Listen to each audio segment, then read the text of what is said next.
welcome to the Team Deacons podcast.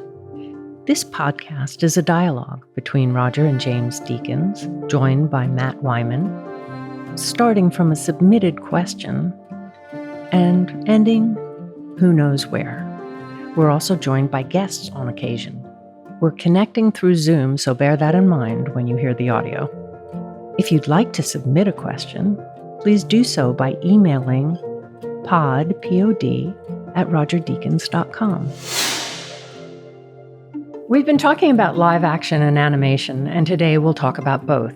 Our guest today has worked in both animation and live action, so we're hoping he can speak to the similarities and the differences of the role of production designer in the two formats. We're currently working with him on the animated feature Vivo. We're very pleased to have Carlos Zaragoza with us today. Carlos, can you tell us what your path has been to where you are now? Did you always want to be a production designer? Well, first, thank you for inviting me for your conversation. It's been the most inspiring listening these days. Well, I'd always liked to do what I do, but I didn't have an idea that has a name or it was what was production design, right? So and I guess that like many of us, we started like as kids playing, coming up with the stories and drawing, doing sculptures, playing with the Legos, whatever. And that's pretty much my foundation. But I didn't know until later what, exactly was this. I first went to the university to do fine arts painting. And I wanted to make a living out of my personal work. That was quite difficult at the time. I guess it's not easy these days anyway. So I was painting in my studio and trying to get into galleries and doing exhibitions. And it was really hard. And at the time, they reopened the official film school in Madrid. I was closed, and that's when I found out about art direction and production design. I studied in fine arts. I also studied scenography for theater. And this was all these different interests combined in one single thing, right? And so that's how I started. And so I went to the film school to study art direction for live action films. And after finishing up 3 years later, I worked in live action films for a decade. So it's been, that's pretty much my background. So you grew up in Spain, right? Yeah, I was born in Madrid and different cities in Spain before moving out. When did you move out here? It was, I think I've been in the States for 12 years. Oh my God, I'm getting old. And I actually left Madrid, Spain in 2007. I moved with my girlfriend, now wife, Aurora, to London for a couple of years, then another year in Canada, and then more than a decade in the States. Wow, were you moving, doing jobs? Did you know what you were going to that's quite a kind of trip to go to the UK and then Canada and here. Yeah, I always liked the idea of traveling, right, when I was a kid. And not only being a tourist, but living in places, having to survive and deal with taxes and doctors and everything. Is when you get to actually know the place, right? And I pretty much how I started in animation, I was working in an amazing project, and I was set designer in a project in Spain at the time. That was Pompeii. At the time was directed by Roman Polanski. And we spent a whole deal of time designing the sets. And then went out for a break. And so we decided to go to London on vacation. And at the time, the production designer of the film called me and told me the project is dead. So maybe if you're in London, it's a good idea to look for a job over there. Oh, wow. Wow. And my wife, Aurora, was already directing in animation in Spain. So she knew they were starting a project in London when they were looking for set designers. And that was my first step into animation. Oh, Wow. wow. Wow. Carlos, can you explain what a production designer actually does and the role on set and how they're helping the film? Yeah, the production designer, I mean, there are certain differences from animation to live action, but pretty much the same concept. So you're the head of the art department. You are responsible for a great deal of what's behind the camera. In animation, you're responsible for more things than usually in live action, depending on the project. But you're pretty much responsible for with the VFX sub and cinematographer, responsible for the look of the film. So it's about coming out with the visuals that support a vision for the story. And sometimes you work in different projects with different directors. Sometimes the director has a vision, a very clear vision, and very secure about what they want and how. Sometimes they don't have a clear vision, and I find interesting both ways. But you have to put together a team of the best talent ever, surround you with the best artists, that are the ones that are gonna supervise or develop specific areas of that. I cannot find. I mean, I got in love with animation because it's for me it was very. I don't know, it's like a really fresh air, right? In live action, James and Roger, in live action, we have to deal with certain limitations, and sometimes are conceptual, other ones are budget. Yeah. And so when I started animation, many of those conceptual budget limitations were blown out. It was very liberating, right? Mm-hmm. And then I learned that you have to also deal with another limitations, it's only that they're different. But I'm still pretty much in love with it.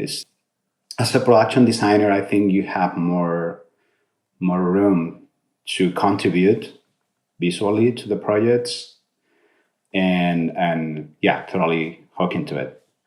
On live action, you really need to communicate with the cinematographer on what you're planning on looks and all that. But in animation, since there isn't really a cinematographer, who do you relate to about all of this? Obviously, things are changing a lot in animation in a good way. For example, you are collaborating in the project, with the rest of us artists, that is an amazing thing.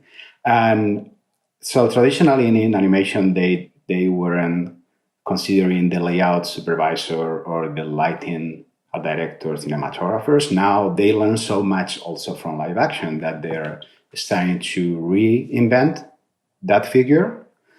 And I think it's a great thing. But traditionally, I will communicate with the head of the layout, that is the camera aspect of the cinematographer, and with the lighting art director, that is the lighting aspect of the cinematographer. Sometimes because of my background, lighting, I mean, I don't have a background in lighting. I studied cinematography too, but it's not my expertise. So I'm lucky to have Andy Harness to deal with that because he's the expert. And so it's like a split. Compared with live action is tricky because it's a split, it's a different timeline. Well, it's a very different timeline. We know that. It's a lot longer. But just that split, though. I mean, it's a little bit more like kind of, I suppose, the old days in England where you had a lighting cameraman and you had an operator. And on some shoots, as far as I can understand, the director would work with the operator in terms of the blocking of the shots, and the lighting cameraman would really just do the lighting. It was kind of interesting. I don't know how that worked, but yes. Well, in a way, though, when you're working the way that we work, there's one less person that you have to deal with, which is kind of good when you're under a lot of pressure. But what is your process when you start an animated film? What do you do first? What are the steps? Just also used to be different also from live action to animation, right? In mostly of the live action projects, you start with the more solid script. sometimes it's the script that has been approved multiple times, and it's not going to change that much in the principal cinematography. In animation, the script mostly of the times is developed visually.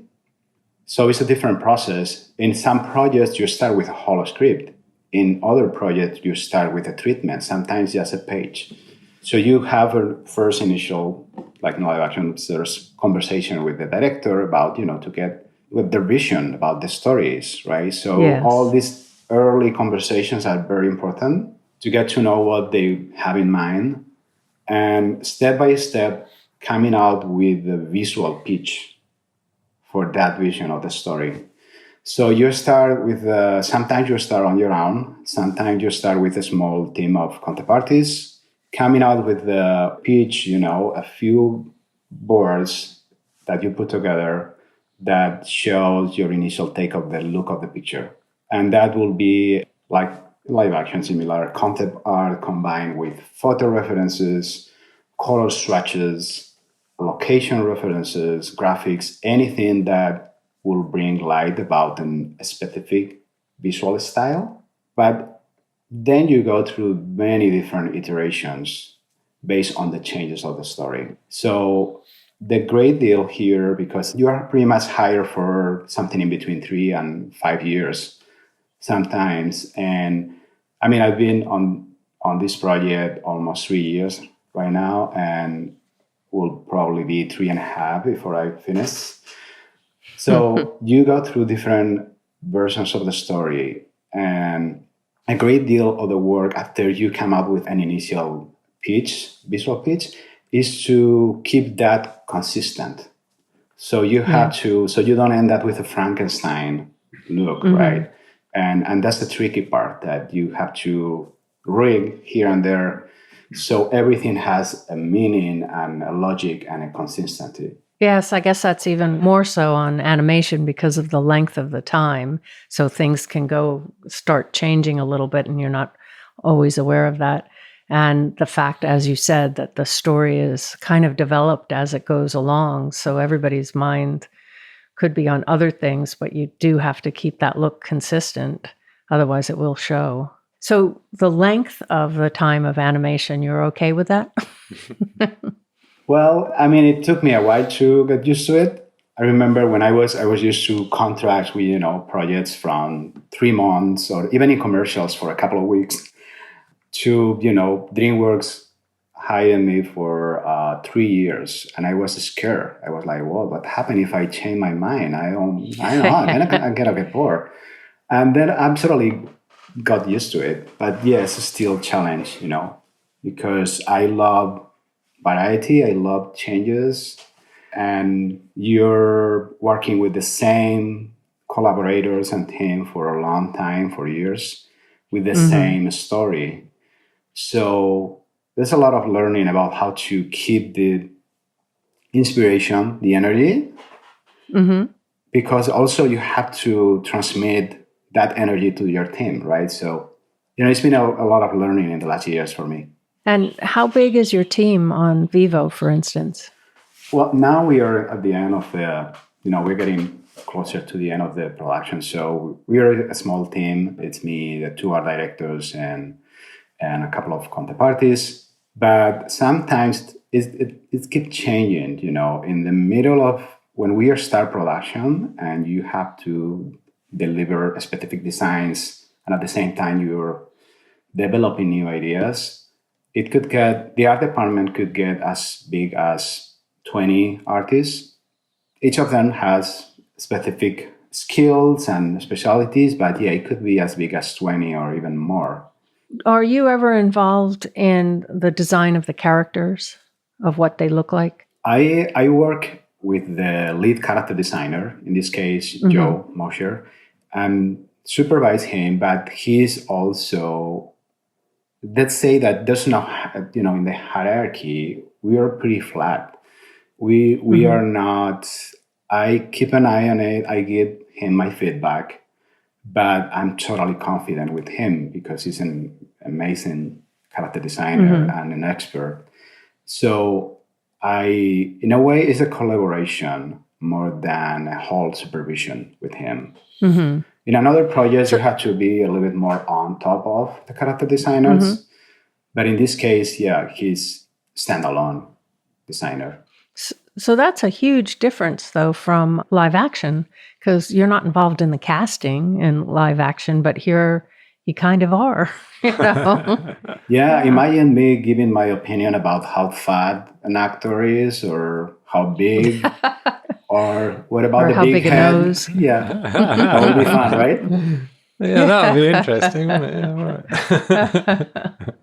You mentioned that you work with art directors. Can you explain what the role of art directors are compared to production designer and other roles in the art department? It's similar to live action in the way that you at the head of the department, but then each of the art directors are usually one or up to 3 in some movies. But in this case, in Vivo, we are one production designer and 2 art directors. Each of them is a specialist. So in this case, Andy Harness is a specialist in lighting.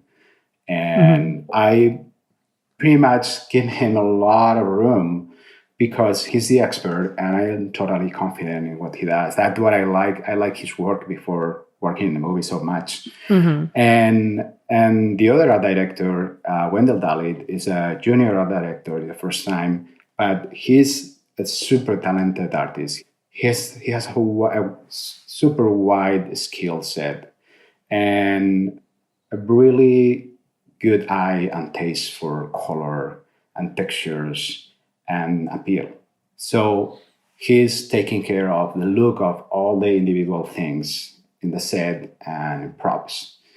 And so each of them has a specialty. Carlos, before you mentioned, you talked about designing the palette and picking colors and maybe some visual references right after you get the script. Are you coming up with these ideas on your own? Are they coming out of thin air? Are you getting ideas from the director? And talk about the back and forth to just come up with the look of a film. Yeah, in this case, I cannot start it from scratch, but in a way, you're checking with the director pretty much daily. So you're putting together visuals, color references that you think will support the story and the tone of the story that the director wants, and then check with them. In this case, Kirk was 100% relying on my take. And so you have a lot of room, actually the conversations with the directors are not that much about specific colors. It's more about feels, about, the philosophy of the story. It's more about nostalgia than ochres or oranges, right? So you have to kind of control and translate those languages and convey those ideas and intentions of the directors into a specific color palette. But they're pretty much confident in you about putting it together and pitch it to them. You began as a painter. You wanted to be a painter. Do you use paintings? Do you use different artists for references a lot? Or how do you get a reference? How do you go to a director and say, well, what do you think about this kind of look? Is it just something that comes out of your head and you do a little painting? Or do you take, say paintings as references? Yeah, I do. I do a lot of paint, but digital paint. And I do, I think it's the idea that everything you use to pitch an idea should be the best way of communicating. Sometimes it's a photo reference. Sometimes you have to do something yourself, very specific. Sometimes I even use Roger Dickens' movies reference. I'm flattered. Very good. including that first pitch that I put together for you that was a little bit embarrassing, right? Because for me, obviously I'm a great admirer of your work, and also I was using a few of your movie references. Yeah. So everything that you consider is valid for that, but sometimes it's easier and faster just to do a drawing, a painting, to be very specific. Yeah. It's similar. I mean, I find myself taking references from other movies or from painters, and mainly from still photographs, really. Just talking about a look, and it might be to do with the color, or it might be to do with framing, or lens choice or something. Yeah. Do you think you need to be an artist or a painter or be proficient at drawing to work in animation as a production designer or something else, or is that a requirement? I think that is a requirement in animation, yes, because in live action, I even work with production designers who didn't draw a line in a project, but they were using the references, just very good references to convey what they have in mind. But in animation, also there's a higher level of control and a specificity about the design that I think will requires to be that specific. And mostly of the time, I mean, mostly when you start a project, is only you or a few artists, right? So you have to go and produce the imagery that you have in mind. And it's always more useful to draw a sketch in a paper than to talk for a while. Mostly when you're Spanish and you're working with people who speak English, right? I'm very visual because of that, I guess. Yeah, that's true. And also on live action, you're going out and looking for locations, but here you're making the locations. So you have to draw the buildings, right? What you're thinking of, because it's got to come from somewhere. So you're basically creating the locations that you can't go to. Yeah, but I think it's one thing looking at a location and another thing figuring how that location's actually going to look on film. Mm-hmm. You know what I mean? I think so. To Matt's question, I don't think you have to be able to draw necessarily, but I think you have to understand composition, whether you're an art director, a production designer, or a cinematographer. Yeah, it's interesting because sometimes you can work with production designers that it's all about the set, but not about the frame, because the whole thing is everybody does their own thing, but it's when it comes together, that's what's important. Yeah. So you may have a beautiful ceiling on the set, but there's no reason to shoot upwards, or a lamp needs to come through that anyway. So a production designer has to understand how it's being shot, a live action as well, because everybody's supposedly working together as a team. And sometimes I think that's lacking.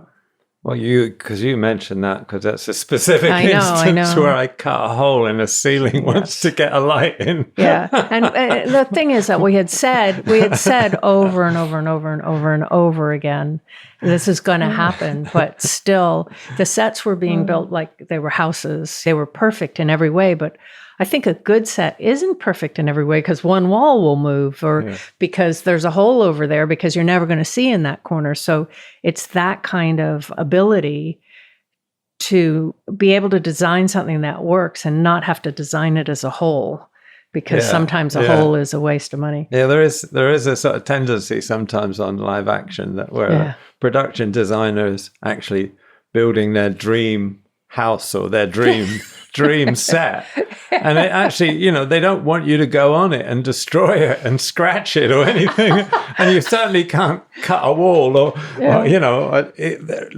mean, really, it's almost I love the passion they put into it, but it's actually a set, guys. Yeah. It's not going to exist after we finish this shot. It's kind of wonderful. Yeah. It happened. I mean, I've been there in live action, that. Yeah. I when I was in live action, I was also, when I was doing a concept for a set, I was trying to figure out, coming up with opportunities for lighting, right? Thinking, well, okay, how are they going to lit this, and coming out with enough windows, enough natural or artificial light sources in the set. And that's important. Well, that's why it's important in the beginning to be able to have a good communication with the cinematographer. So, because it's going to make your set look better in the long run. There's no way that you would know going in how he's going to light it, or she. Yeah, always. You got to ask it them. It goes back to the whole idea of collaboration and trust, doesn't it? I mean, the whole process of working on a film is about collaboration, surely. Yeah. And I think on Matt's question, again, the other important thing about being able to draw and paint yourself is about the style, because live action tend to do photoreal and believable, realistic, while in animation we do multiple styles. It could be very, very graphic. It could be like a flat 2D illustration, like, for example, in the project we are doing right now. So you had to be very specific because it's difficult to find the references for that. I think, too, I was almost thinking and comparing it to a director that knows what they want, kind of to what Roger said, or a cinematographer, but can only draw stick figures, and then they have a storyboard artist design a really, from what they've made, design a really beautiful storyboard or whatever it is. And wondering if anyone wants to work in animation, would they have to go be really good at drawing or be proficient in taking classes or whatnot, or can they use their visual mind and understanding of what they like and other people on set to create the beautiful artwork and things like that? I think there are a lot of tools. So I know a lot of artists in live action who could be making animation movies, right? It's about coming up with a concept and producing the visuals to convey that idea, right? So because we have so many tools now to do that, I think we'll get to a point when any person who is creative and have a vision could find the specific tool to convey that. So not necessarily be excellent drawing, painter, but enough to communicate. When you watch a movie, do you look at the production design? Is that the first thing that you think of? Well, I'm happy when I forget about it. Yeah, I it guess means the movie's good. How it works for you? Are you analyzing every shot? Well, if it's a good movie, we're completely into the movie, and then we'll see it again if we want to look at the way it was shot or something. Yeah. If it's a bad movie, I'd usually go to the front row and just study the grain or something. I mean, I find that more interesting sometimes than some films. Hopefully if the film works, you're not looking at any of that, are you? And then you go back to it at a later time and think, well, why did it work so well? And what elements were really drew me in. Yeah, actually, I think for me, I prefer that people say that was an amazing movie than saying, well, the story wasn't that good, but the production designer was excellent. Right. That's death, really, isn't it? Yeah. It looked great, but the film sucked. What would you say that some mistakes that are made in production design? Well, I think the big mistake is about the egos and bad communication. What you say, Roger, before is, when you're starting project in live action, the same thing is, it has to be one single vision, right? So production designer working along with the cinematographer with makeup, costume, one single vision. And that's the most important thing. And usually things go wrong when there's no good communication. And the rest of it is skill sets and experience. Yeah. I find, in a live action world, I find if, it's like you said, if something stands out, that's not whether it's technically brilliant or not, it's whether it's something, and whether it's the look of a location or the look of a shot or a camera move or a certain way of lighting in a scene that takes the audience out of it, and I do find in quite a few movies now that there's a moment where I go, well, why did they do that? That's very an impressive shot or an impressive location, and my God, you've got 5,000 people CG'd in the background, but really the scene is about somebody's face. You know what I mean? You didn't need all that. It was just showing off. Yeah. Yeah. It's like, because we can do it, some people do it. You know what I mean? I'd be curious too. So from a personal example, I worked on a short film as a cinematographer. And we had a production designer who I felt created a terrible set. It looked ugly. It was something I wasn't comfortable shooting. The director was oblivious to it. And you talk about communication, and if you're not able to do that, I'm unhappy as a cinematographer. The director, maybe he likes it, and you gotta, like, how do you work as a collaborative unit to make sure that everyone's happy? And Roger, you like what's in frame, but maybe it's not your job completely to tell Carlos how the production design looks, but working with the director, like that whole process is very important, I think. Yeah, but that's the collaboration. In the end, it's the director makes the call, obviously, but that's the collaboration. I mean, my opinion is not exactly the same as Carlos, but that's what makes it so interesting. You're kind of swapping ideas, and hopefully somewhere you find something else that is, greater than each in a way. That's what you hope. Well, that's the whole purpose of it, the way it's set up. Yeah. Well, that's also what I like about, this specific collaboration, because we are very different, and this take and lighting versus your is different, and the things that are coming from that are excellent.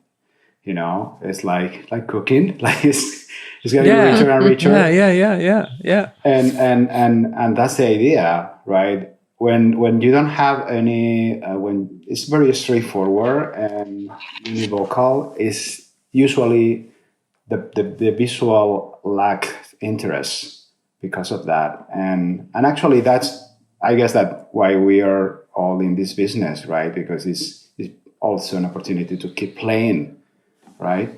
Yeah, and learn from other people. You learn by doing it, but you learn from other people. That's what I've loved about being involved in animation, because it's totally different discipline for me.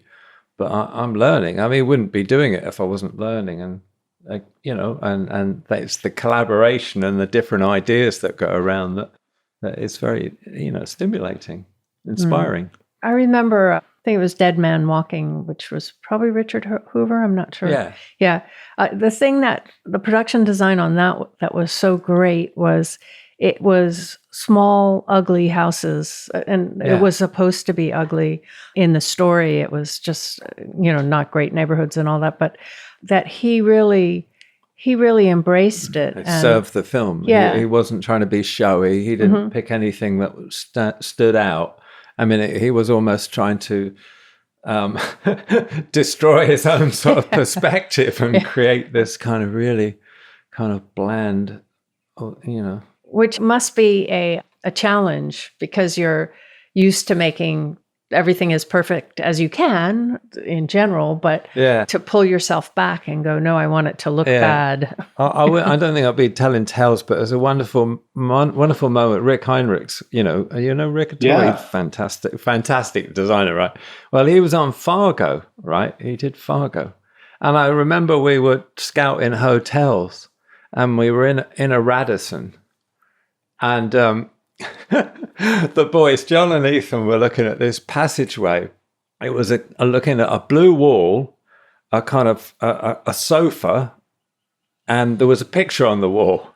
And Rick said, well, that's kind of interesting. What do you think about that? And the guys went, nah, it's too interesting. So I said, well, if we took the picture off the wall? And then he said, well, it's getting there. Rick couldn't put it together, immediately, because this was like our first day scouting. It was like, what do you mean? What? That's too interesting. It's like nothing there. You know what I mean? But he really got into it after that. It was great. Less is more. Yeah, you have to balance, right? Yeah. And I think that, traditionally think of animation movies as something that has to look pretty and beautiful all the time. But it's like in live action, sometimes it requires to have something that looks ugly, disgusting, very dark. Yeah. So it depends on the tone of the project. Yeah. Do you like, there's a thing in animation now, well, it's kind of like animation and live action, like, whether it's Jungle Book or Lion King or something, you tend towards more painterly work, right? In animation, rather than towards those kind of films where they're trying to be photoreal? Well, if you're talking about the latest films that are the Lion King and all that. I definitely like the painterly, but not specifically about that movie. But I think it's about bringing something else that you don't get with the realistic look. So you don't have to bring anything else. It's perfect to make it look real. But you need to bring the audience into somewhere else. You need to do something different, right? So it depends on the tone. Yeah. Yeah, that's what I was going to say, that you must get your head, especially with animation, because what is it, 3.5 years? You get your head into one way of looking sort of for that movie. Then it must be such a big change over to go into another movie because you don't want to do the same thing and you've got to like clear out the old and bring in something new, right? Yeah. And I personally don't have any, my personal stuff is different, but I don't have a personal style when I work in animation movies. So each animation movie requires a different take. And instead, if they're looking to mimic something that you've done in another movie, right? And that's part of the joy of, and the challenge of creating something new from scratch. Yeah. And how do you choose your projects? What is it that appeals to you when you read a script or a treatment? It's, I guess that most of the time is something very organic that that you have to keep your passion under control when you get excited about working with someone or a good story and break down the pros and cons, right? But most of the times it's a combination of an interesting story and an artistic challenge, and then about the team, about the people who are involved. And more, when I started, the most important thing was about the artistic challenge or the opportunity. But now it's that I give it more room to who are you working with and have been able to have fun and create something great with amazing people and collaborators.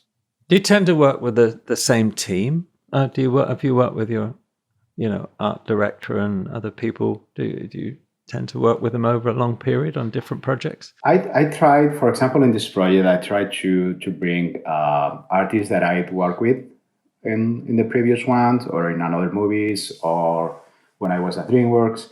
But it's a chance because it takes so long that just having the people you want available is not working all the time. Right. Yeah. And in this case, and on the other side, it's a great opportunity because you have the chance to meet amazing artists you never work with, like what is happening in this project. So it's a combination of both. I love to work with people I know. I'm actually my wife worked in this project. And we've been collaborating multiple times in the past, and it's an interesting thing because it's about communication, right? So working with an artist who know you and you know her, and having that great communication saves a lot of time. And I think that's very important. That it's about understanding, sharing the same language, and maybe taste and references. So that's a good thing, and definitely like to work again with the same thing. But I guess since if you work with different studios in animation, a lot of times they have their preferred people to work with, right? So you're going to come in and have a pre-made team for you. Well, it depends. In this case, when I started in the project, they've been working with 2 or 3 counterparties before. And I love what, of the early ideas that we were coming with.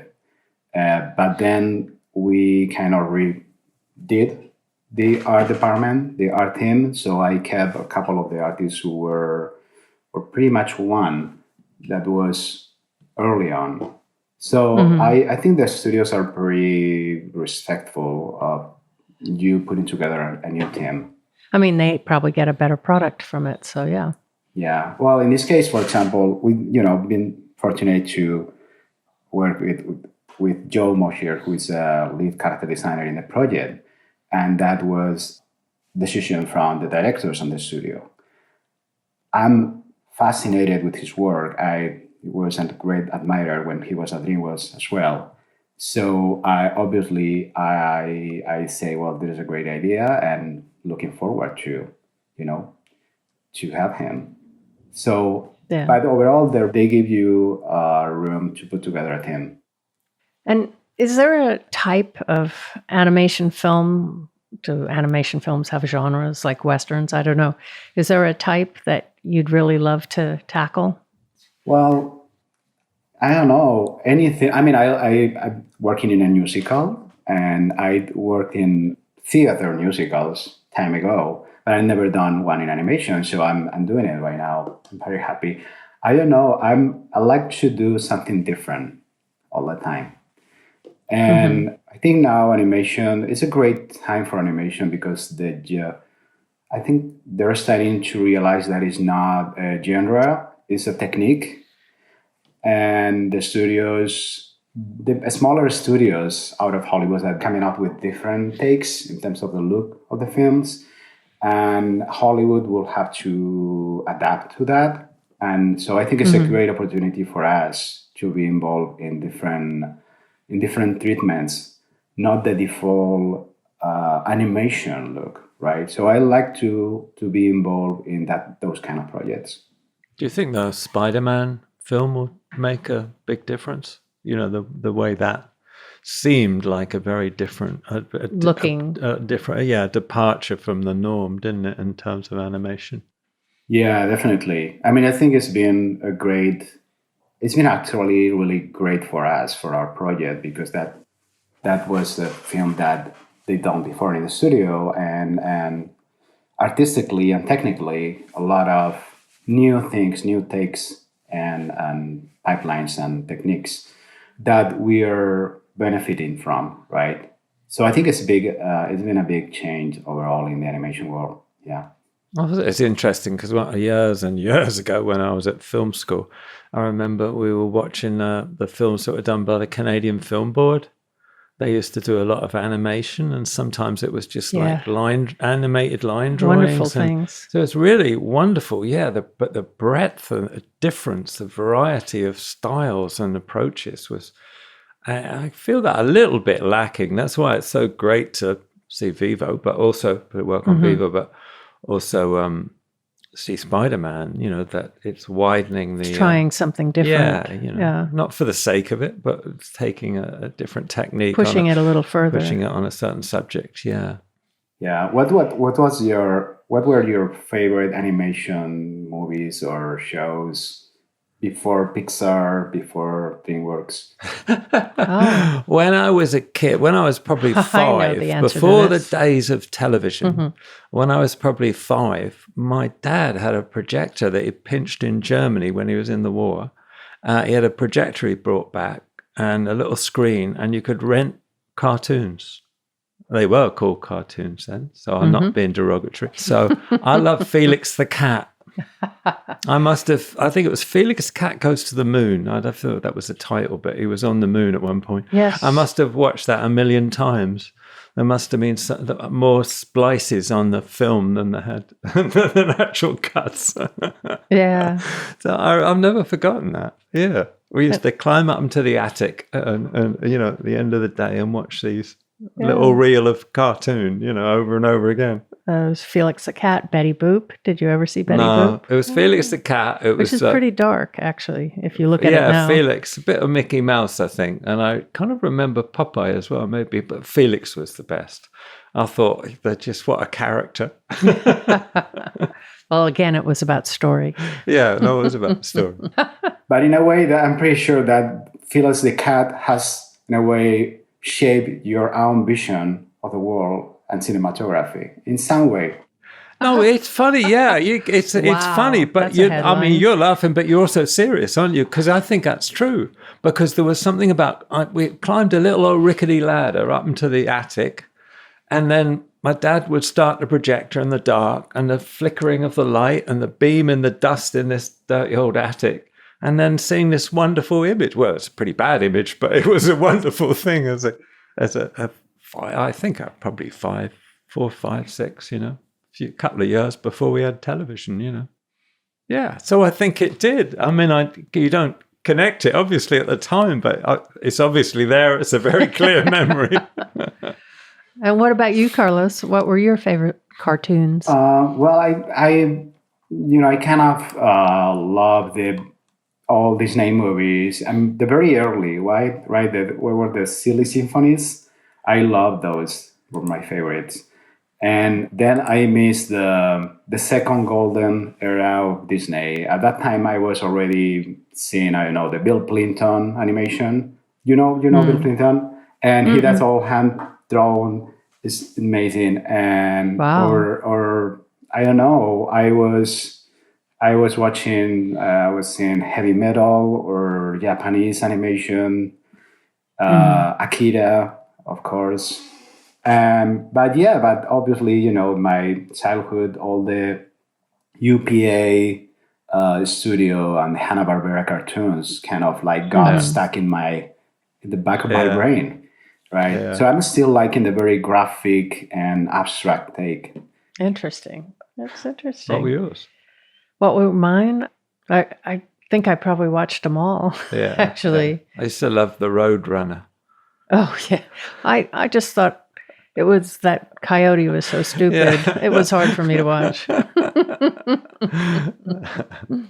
Carlos, do you have any advice for a film school student or somebody who might want to get into production design, whether it's live action or animation, and how they could go about getting to work on films like you have?